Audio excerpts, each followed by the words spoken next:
I al Baix Llobregat, la comunitat de regants del canal de la dreta de Llobregat estan preocupats per la proposta d'Aigües de Barcelona de perforar nous pous d'aigua a la zona. Els pagesos, quan el riu no baixa prou ple, agafen aigua de l'aqüífer per regar i temen que amb més pous se n'acabin quedant sense.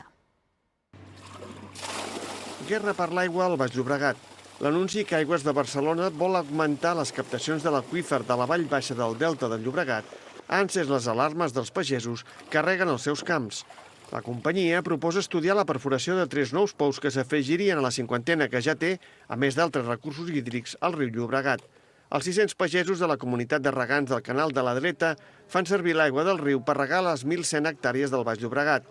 Però quan hi ha sequera, com la severa del 2003, fan servir els seus pous que capten l'aigua del mateix aqüífer subterrani, un aqüífer que veuen en perill si s'autoritzen més pous de gran capacitat. Perquè són 3 pous molt grossos, trauran molta aigua i en cas de que els engeguin contínuament deixaran l'aqüífer a zero.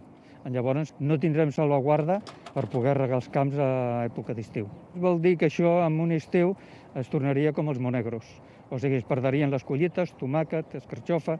Aigües de Barcelona afirma que els nous pous servirien per extreure més aigua puntualment en cas de problemes de subministrament, però garantint que no s'augmentaria el còmput anual d'aigua captada.